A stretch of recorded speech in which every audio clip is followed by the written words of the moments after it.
This is Nancy Gerzon, and welcome to the Formative Assessment for Maryland Educators webinar. We are here from WestEd as vendors to the State Department of Education in Maryland, and we are going to be leading today's webinar and walking you through the content and expectations for participation in the Formative Assessment for Maryland Educators project. I'm going to turn this over to Melissa Finkel at the Maryland State Department of Education so that she can give you a quick introduction and we can get started. Good afternoon, and welcome to the Formative Assessment Team's second webinar. We're excited to introduce you today to our partners at WestEd and share more detailed information about this project.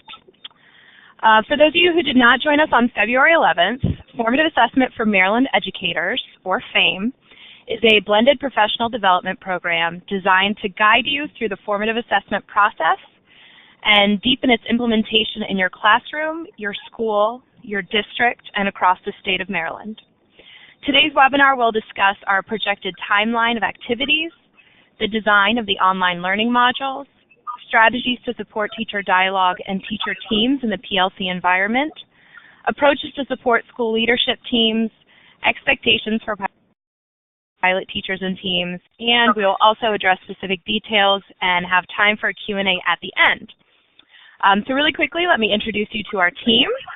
As I realize I have yet to mention, my name is Melissa Finkel. I'm a former Montgomery County English and Theater teacher, theater director, and forensics coach.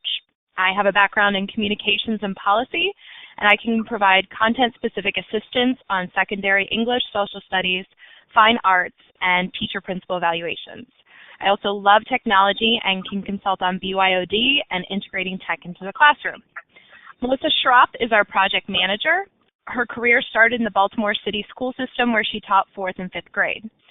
She later worked as a math coach in Harford County and as a consultant for the math office. She has experience providing professional development and technical assistance and is our fearless leader in providing high-quality formative assessment professional learning to Maryland educators. Kyla Dunn comes to MSDE from DC Public Schools, where she was an instructional coach and educator for the past 4 years. She also helped develop the DCPS ELA in Math scope and sequences and rollout for Common Core state standards. She spent last year training teachers on formative assessment practices at the elementary level. Before moving to Maryland, Kyla was a 6th grade English language arts teacher in Boston and guest lecturer at Simmons College. Prior to entering the education field, Kyla worked in the technology industry designing web-based software. Kyla can provide content-specific assistance on elementary ELA, social studies, science, and math. Denise Stringer began her career as a special education teacher and instructional consultation team facilitator in Wilmington, Delaware. After moving to Baltimore, Denise became a special education teacher for Baltimore County Public Schools. For the past 8 years, Denise has worked for the University of Maryland College Park and ICAT Resources, providing professional development to schools implementing instructional consultation teams in Maryland, Delaware, and Virginia. Denise's content areas are middle school ELA, special education, STEM, and higher education. And Gregory Fulkerson comes to us with over 16 years of curriculum instruction, assessment, and professional development experience. Previously, Gregory worked as a World Language Coordinator for the Department of Defense Education Activity, and prior to that, he worked for the Delaware Department of Education as the Education Specialist for World Languages and International Education. There, he supervised the development and implementation of proficiency-oriented world language student growth measures that were used as part of the teacher effectiveness evaluation process.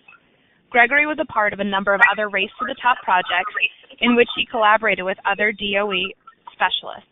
Gregory can provide content-specific assistance on world languages, ELL, CTE, and gifted and talented. Now I'd like to introduce you to our wonderful partners at WestEd, Nancy Gerzon and Laura Jackson. This is Nancy Gerzon, and I come to you very excited to do this work. I've been involved in formative assessment work for about 6 years. Prior to that, I've done a lot of work on data use in schools, districts, and at the state level, and have been working very hard to help schools and districts make a shift from thinking about assessment as a thing that you do to thinking about assessment as something that happens every day in the classroom and really works to guide student learning and teacher thinking about next steps for students. I've worked at every level of the educational system in formative assessment, and over the past few years, I've been working with our partner here today, Laura Jackson, in implementing a statewide model of formative assessment very similar to what you'll be experiencing in Maryland, in the state of Rhode Island, also under Race to the Top. So I'm going to turn it over to Laura now. Thank you. So as Nancy mentioned, I was the lead on the Rhode Island Formative Assessment Initiative, which was very similar to the FAME project. And so through that work, I developed both an understanding of the formative assessment content, but also an understanding of how to implement this both at the state and district levels. So I hope to bring that experience to our work together in Maryland. And also, given that Rhode Island is a race to the top state, I'm very aware of the fact that this is one initiative among many, and so we will always be trying to make sure that this aligns with other high priority initiatives that you have going on in Maryland to ensure that this feels integrated and aligned and not one more thing that happens on top of that. And prior to that work, I was a classroom teacher at the middle school level focused on English language arts. Okay, so I want to walk you through some of our goals for our time together today. So our intent is that you walk away from this afternoon's webinar with a solid understanding of how the professional learning design of the FAME project intentionally supports both individual and collaborative learning. We also want you to understand the scope of the content as defined by the formative assessment process, what successful implementation requires of both individual participants and school leadership teams, as well as where to go to get more information as you make an informed decision regarding your participation in school year 2014-15. So this suite of resources that we've developed to support formative assessment implementation is really designed to help teachers revise and refine their current practices within their own classroom and schools, rather than presenting it as something completely new. And our goal throughout is to encourage and support teacher reflection and dialogue around this topic. So given that goal, we really wanted to begin today by letting you hear directly from some fellow educators about what they've gained and how their practice has changed from focusing on formative assessment through their professional learning. So unfortunately, our technology was not cooperating earlier, and we are not able to share two of the videos that we have with you. But we're going to work on trying to get them out after the webinar. But I do have a couple testimonials that I will share. And as you listen, I want you to be thinking about what they say about what changed in terms of their practice and how different aspects of the course design contributed to their learning. So here you'll see a quote from a woman named Deb who teaches kindergarten in Woonsocket, Rhode Island, and I want to give you just a minute to read through that.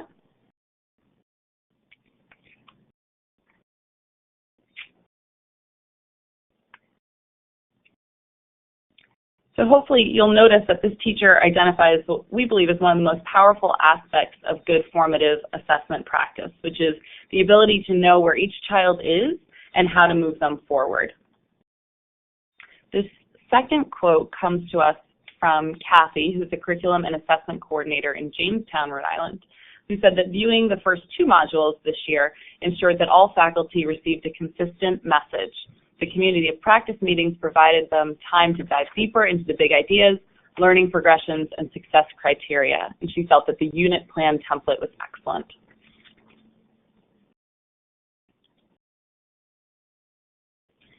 So these testimonials, we felt, speak to various aspects of the professional learning design and the content that contributes to its effectiveness.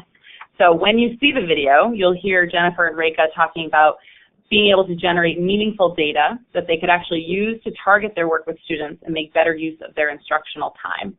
And you heard Deb commenting on student agency that she sees by incorporating clear success criteria and learning progressions into her kindergarten classroom. And Kathy identifying the opportunity for collaboration and professional dialogue that's presented through the community of practice. We know that when formative assessment really takes root, we see changes in teacher behavior, changes in student behavior, and changes in how educators work together as a community. So as we designed this professional learning, we wanted to structure it so that it attended to each of those elements.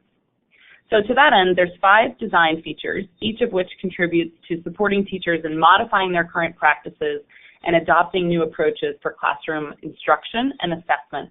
And we'll talk in depth about each of these in just a moment.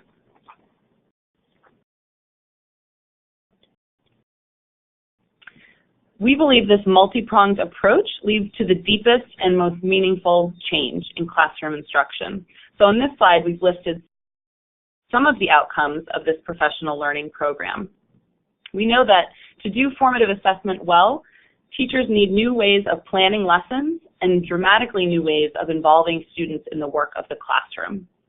A hallmark of this professional learning is that it moves teachers to think about the significant cultural changes required in classrooms where students have more ownership and involvement in setting learning goals and understanding their progress. And this is Nancy. When we think about the professional learning design for FAME, there are 4 core elements, and for this presentation we'll call them 4 cornerstones, in the same way that a building needs 4 cornerstones and a solid foundation.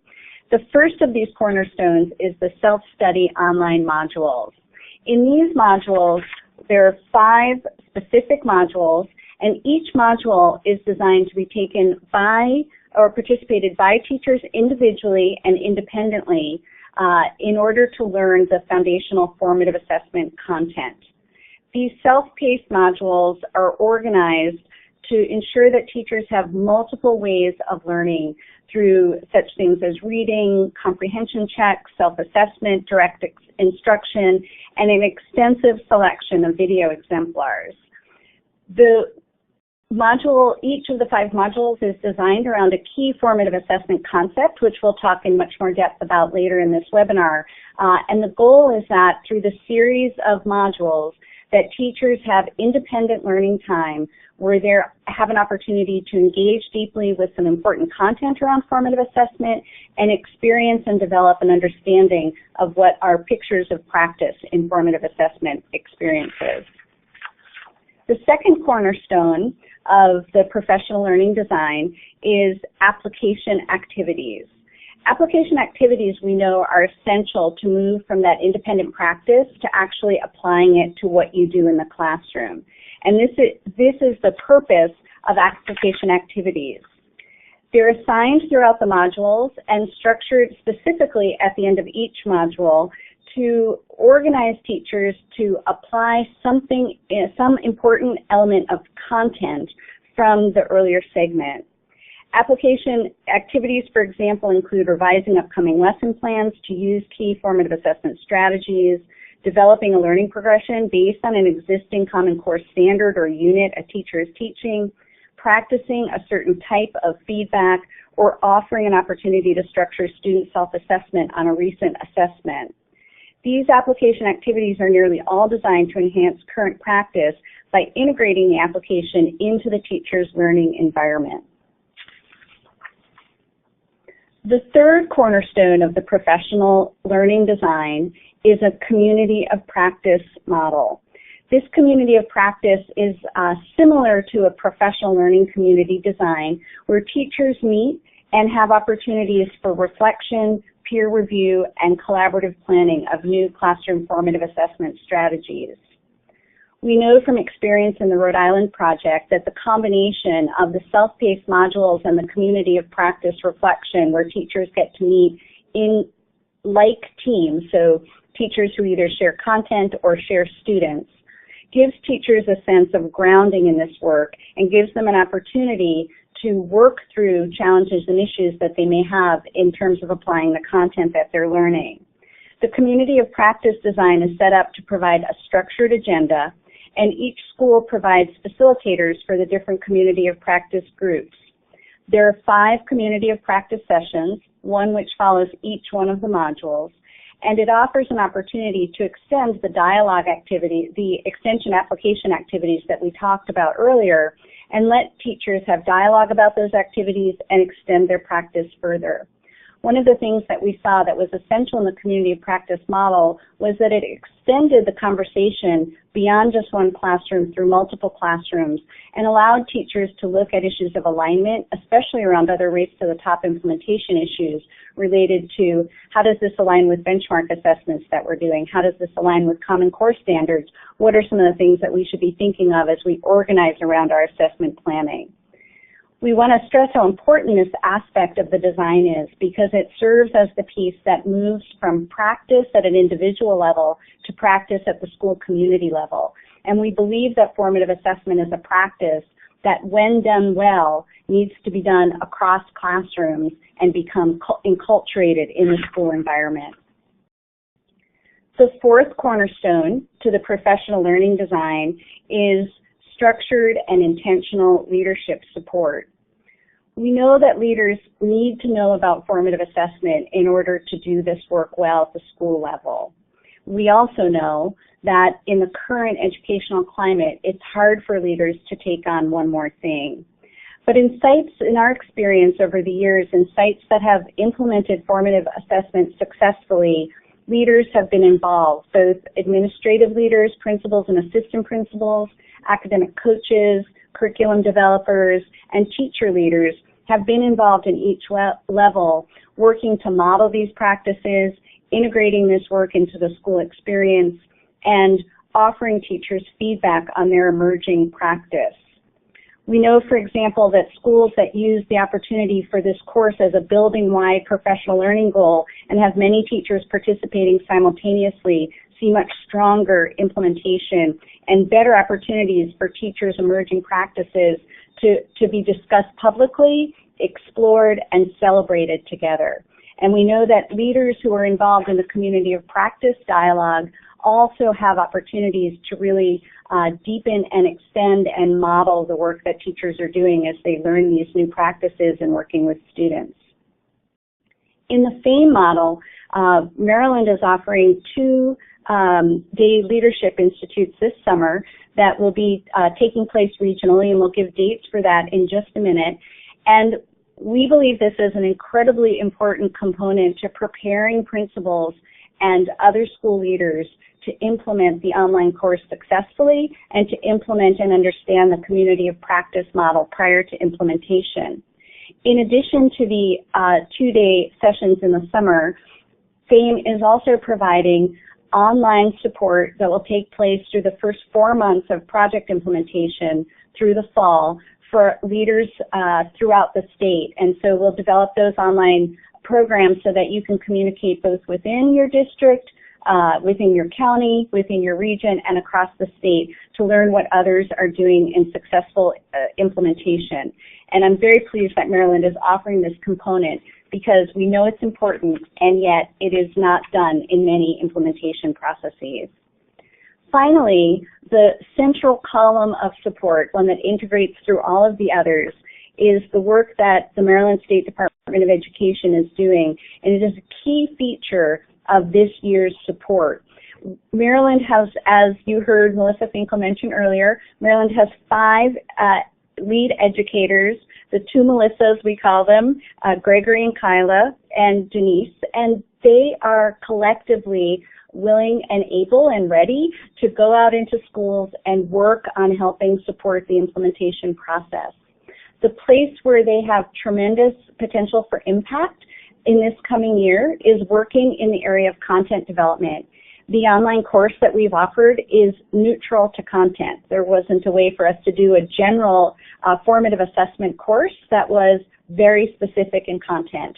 And so what they're able to offer is that specific content-based pedagogy and the kinds of instructional strategies and formative assessment practices that you would use for your key content areas. And that, I think, is a fantastic implementation and layer of support in this project. As we speak through this on the webinar, we can imagine that this feels like there's potentially a lot of moving parts here. But the experience in the field as we've done this work is that these components feel quite integrated and comprehensive for the participants in the program model. In this professional learning design, we have foundational content built through the online course modules. We have application activities to deepen people's personal understandings. We have a community of practice activities to help support collective understanding at the team and school level. And then we have leadership support to help build and model that, to think about sustainable planning over time. And these generally have not felt that they're separate things, but as they're put into play, we've heard repeatedly that this feels like a solid and clearly aligned set of activities. Lastly, on this piece, we want to mention that there is an intentionality in the way that we've designed this model, which is based very strongly on the Learning Forward standards for professional learning, where we know that we want to see work that's embedded within the school day, that it's based on solid theory and research, that it occurs within an experience of learning communities, that it's focused on real student data, as, for example, in the communities of practice where you bring examples of formative assessment results and discuss what kinds of feedback teachers can give students based on that. And finally, that it's intentionally working to build not just leadership capacity from the administrative level, but teacher leadership capacity to build intentional instructional practices over time. I'm going to stop now because we're about halfway through the mark here, and we want to give about 3 or 4 minutes of quiet time for participants to enter into the chat any questions they have, and as those questions come in, we'll stop to answer them for a few minutes, and then in addition to that, if there's more questions that are coming in than we have time to cover now, we will be responding to and posting to those so that you'll get some answers fairly quickly. So let's have a little awkward silent time as we do that, and we'll be looking into the chat, and after 3 or 4 minutes, we'll start responding to those chat questions.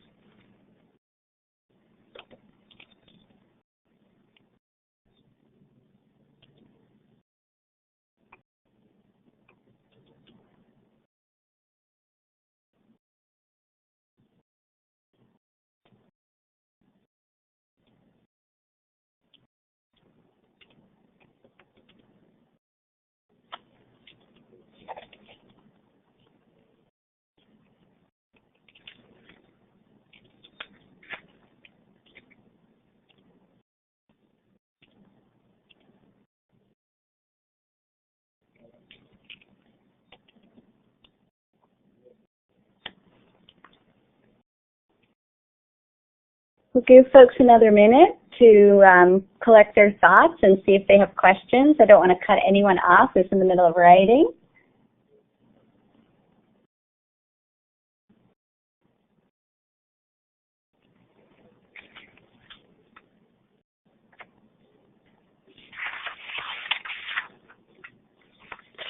Okay, so of course you're welcome to continue to think about that and enter your questions into the chat, and we will take some time at the end of the webinar to respond to as many as we can, and we'll be in close contact after the webinar to get those answered. So Nancy just talked quite a bit about the design of the professional learning and the various components of that. This next section is on the content itself and the content framework.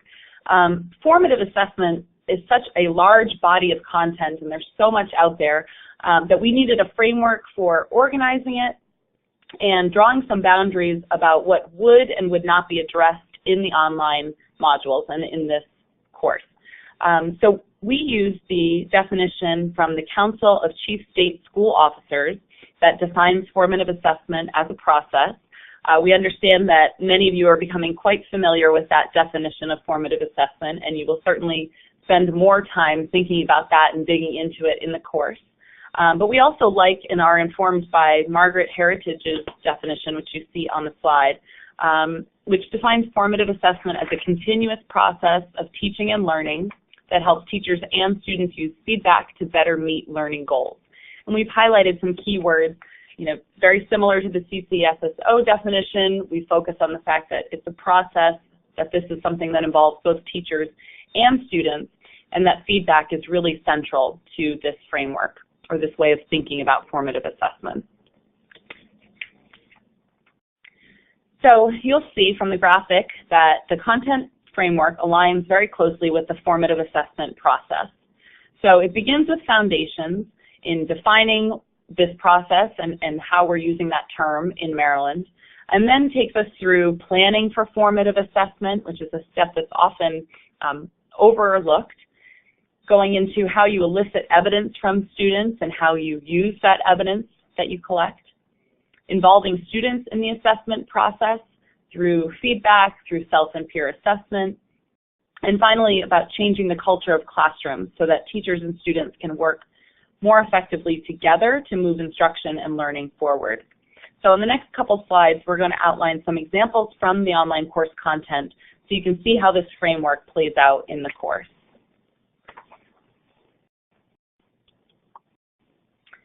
So one thing we really want to illustrate and draw your attention to is how each of these elements or components that Nancy was talking about are tightly aligned and fit together within each module. So you can see that the module has an online content focus, usually one, but in some cases two application activities, and then the follow-up of that activity in the community of practice and a leadership responsibility that's tied in with that. So to make it concrete, we can take a look at Module 1, which, as I mentioned, focuses on the foundational content, defining formative assessment as a process, summarizing the research base that supports it and has proven its efficacy, and thinking about the place of formative assessment in a comprehensive assessment system. So for this module, the application activity then is for the teacher to select one content area or course and complete a comprehensive assessment system map. So you can see a little bit of what that looks like on this next slide. And the idea here is to really, through the application activity, for the teachers to think more deeply about an important piece of content from that module. So you can see the assessment map on the screen where teachers think about and take stock of what assessments they're currently using and to what ends. So what purpose is that assessment data being used for by the student, by the teacher? And we believe that by creating this visual map, teachers can see where they have gaps in their assessment systems, possibly where they might have redundancies, where they are collecting redundant data that really isn't adding any new information. And they can use that kind of thinking that's done through the application activity to bring into a conversation in their community of practice. So the Module 1 community of practice includes a discussion of what the assessment systems look like in a school and how they might want that to change. So in this meeting, we used Susan Brookhart's concept of a useful balance as a catalyst for that discussion. So you can see on the screen one of Brookhart's graphics, which organizes assessment around two axes, one showing more formative to more summative assessment and more large-scale to more classroom-focused. And she notes that this is how we often think of balance, that everything is equal and attended to equally. However, she pushes us to think about what she calls a more useful balance of assessment as something that might look more like what you now see, with the system skewed towards those assessments that are more formative and classroom-focused. So we think that this discussion is best had in a community of practice so that teachers can take stock of and share where they think they are now and what would have to change in order to get closer to useful balance. And we think that this really is more effective to have among colleagues collaboratively, because without that, teachers often feel disempowered to make these kinds of system-wide changes. So they might say, this looks great, this is the way I would really want it to be, but I can't do that because I have to use this assessment system or because of our grading policy or what have you. And so as a group, there's much more power in that conversation to identify those true barriers and to bring the school leadership team into the conversation so that they can address those barriers, which speaks to the leadership responsibility component of the system. So again, what we want you to see and think about is how the components are aligned and how they build upon each other to promote not only deep understanding of the content, but to lay the groundwork for actual meaningful changes in classroom practice and in schools.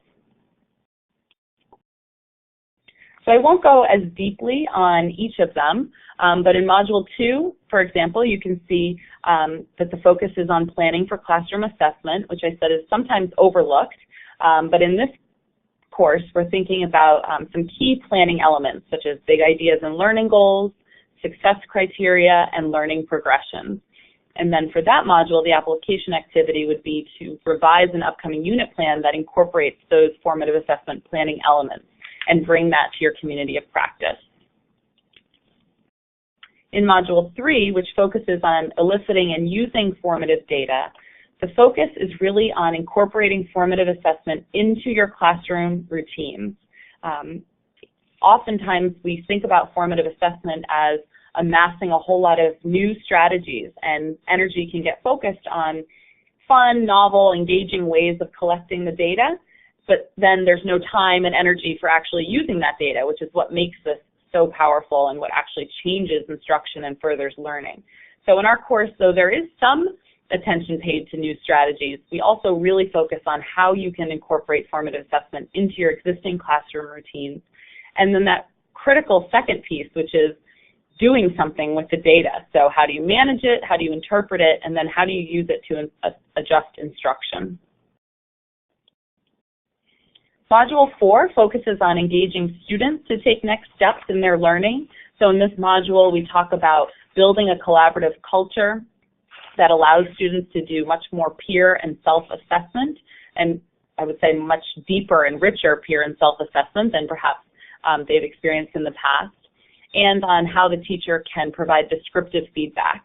And so for this module, you have an option with the application activity, one which focuses on peer assessment and one which focuses on descriptive feedback. And finally, in Module 5, this focuses on the complete formative assessment process, so coming back to look at it as a whole and to do some reflection and next steps. So hopefully you're seeing that the content framework is quite robust, and we hope that we're not scaring you off by that. We think it's intentionally designed to be robust because that's the only way that this work can be done well. Formative assessment is not something that can be attended to quickly. So this professional learning experience is designed to take place over the course of an entire academic year. And our experience has shown that this long-term focus and really a comprehensive view of the content is what allows for that meaningful change to occur.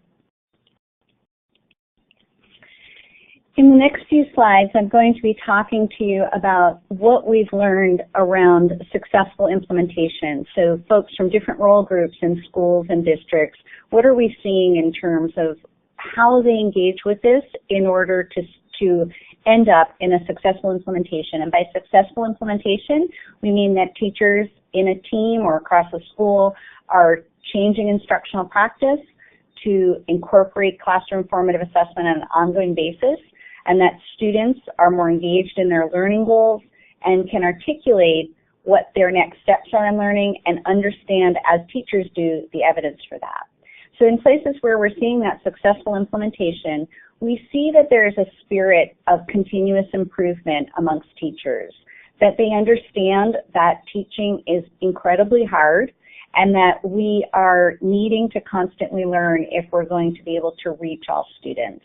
And that spirit of continuous improvement is really something that is a cultural condition that sometimes comes about, that's sometimes just there, but sometimes we also see developing over this course, because if we think about formative assessment as a process of learning from mistakes, students learning from mistakes, we also want that cultural shift to take place in the classroom as well, that we as adults can learn from our mistakes as well and can get better by analyzing and attending to evidence of learning in our classroom.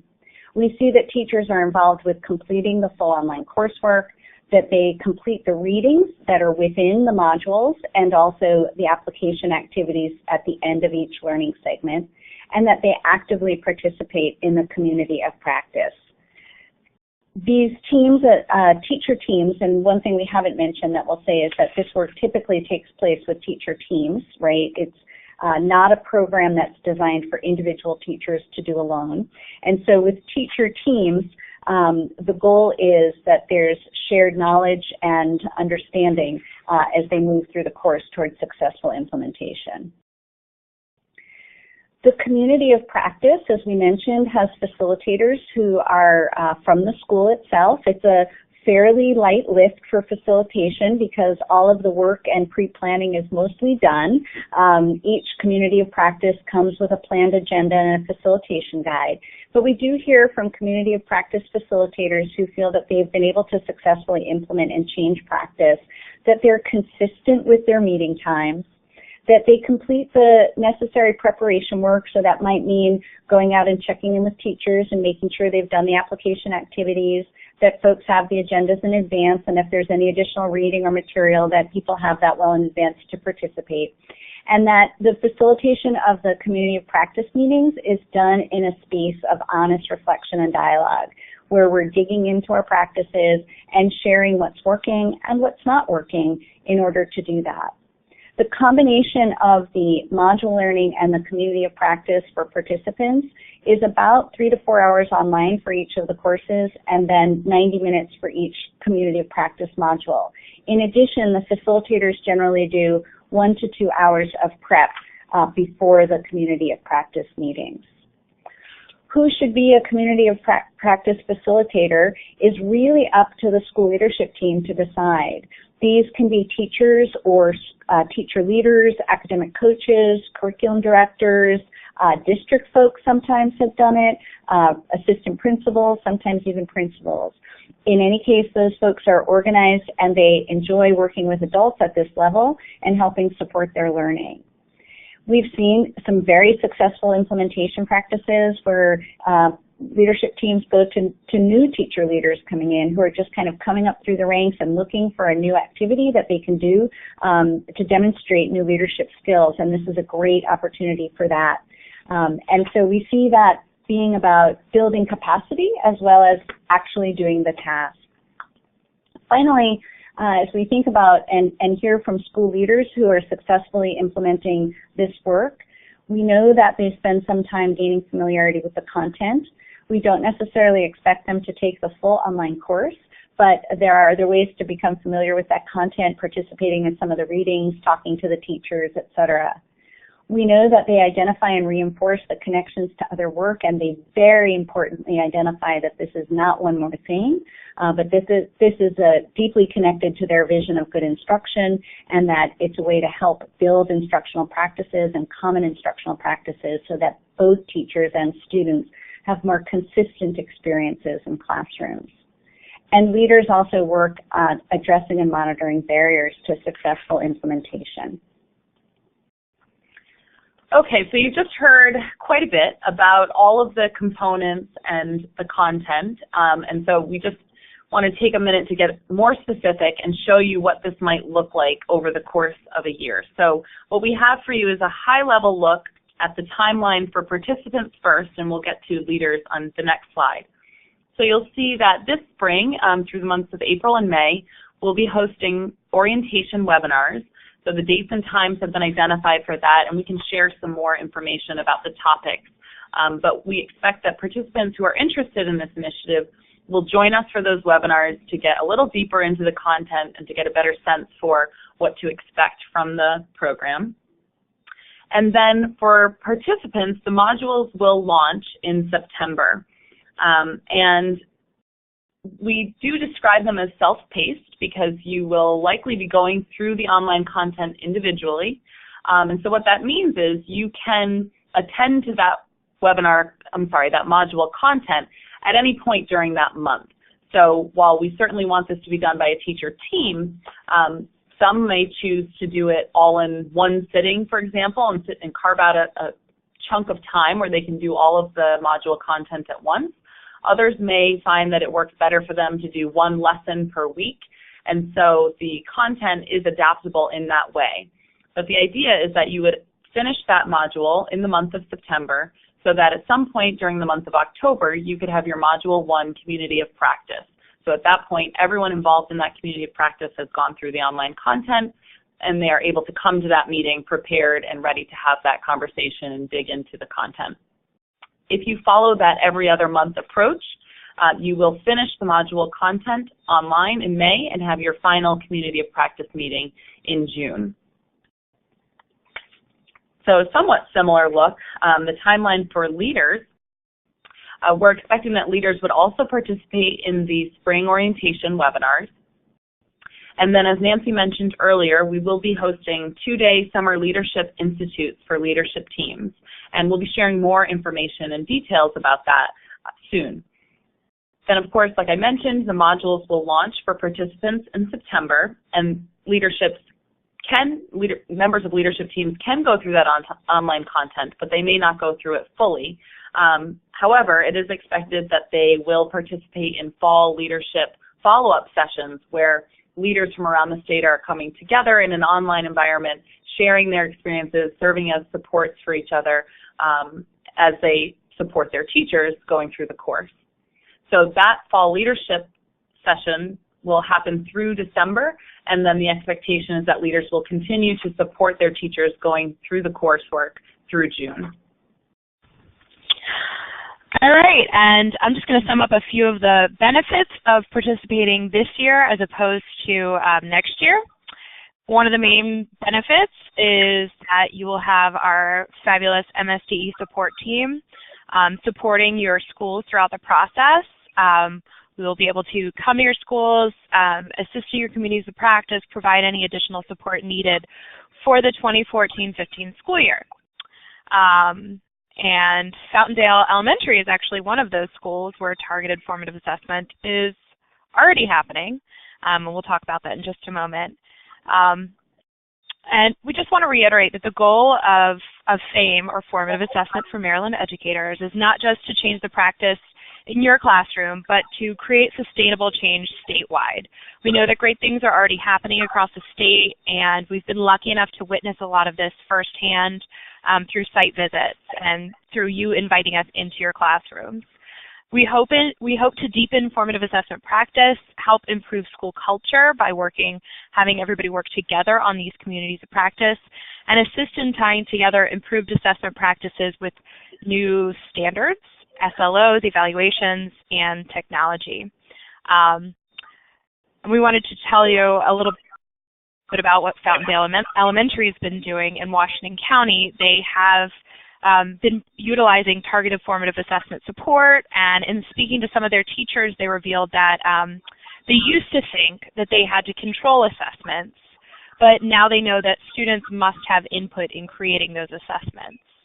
And I used to think that classroom formative assessment was just something to check off my daily to-do list, but now I don't know how I ever taught without it. I used to think, what am I teaching today? But now I think, what are the students learning today? And I used to think that formative assessment would take a lot of extra time, but now I know that it's really just about good, deliberate planning and teaching.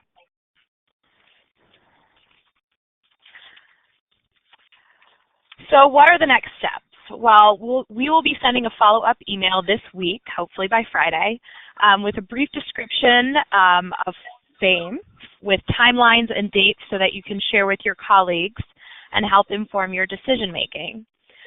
We'll also be sending some resources on formative assessment to expand yours and your colleagues' knowledge base and understanding of what formative assessment actually is. We'll also be sending some formative assessment strategy handouts that we've created, and if you follow us on Twitter at MDFormative, you may have seen some of these beautiful handouts. And if you did not register for this webinar, please make sure that you send an email to me so that I can make sure that you receive all of our handouts. And just a reminder, these orientation webinars, the role of the student will be on April 2nd. Forming a community of practice will be on May 6th. And Why Leadership Matters will be on May 13th. And we will also send these dates to you in our follow-up email. We'll also include the PowerPoint, the link to the webinar, and all of these other resources to share with your colleagues and to share with anybody who may not have gotten this information today. We know that some people had trouble logging on, so we want to make sure that the information is disseminated. If you would like to, anytime you have questions and you'd like to have one of the MSDE team members chat on the phone or come talk to a small group of teachers or staff members, please let us know. And we're just going to wrap this up. with some questions. If you have any questions, please feel free to ask them now in the room chat box. And if we can't get to those questions today, or like I said, if you think of anything else, please feel free to send us an email and we will follow up with you as quickly as possible.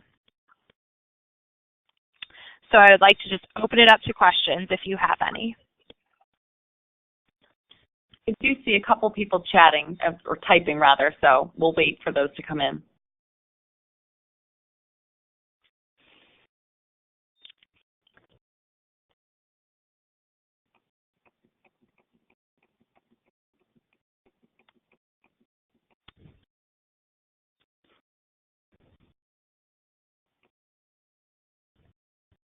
I feel like we should be playing music right now for the background. Maybe I could tell jokes.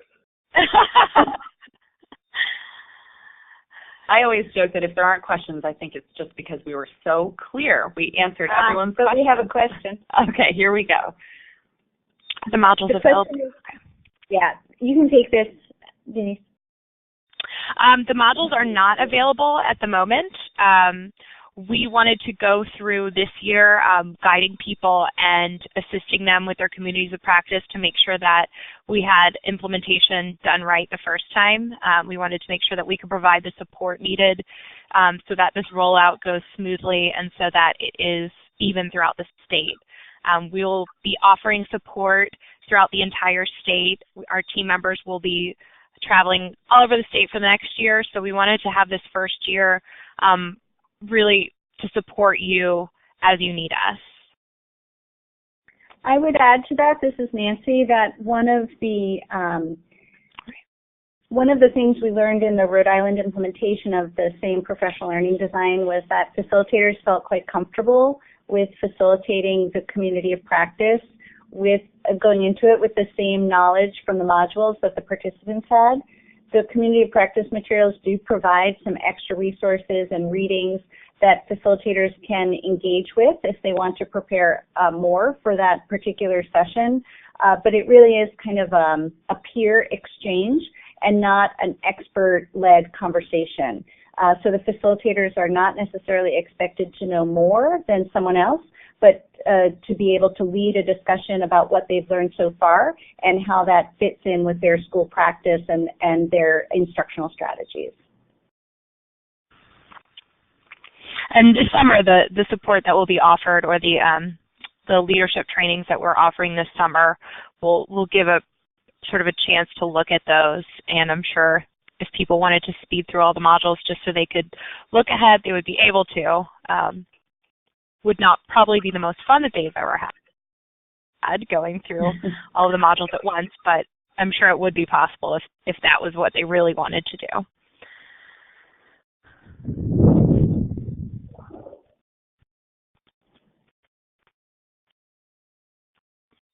Okay, I don't see any more questions. Any other questions? I don't see anyone writing in the chat. I think we're good. Okay, well, thank you again for joining us. Our contact information is here in front of you.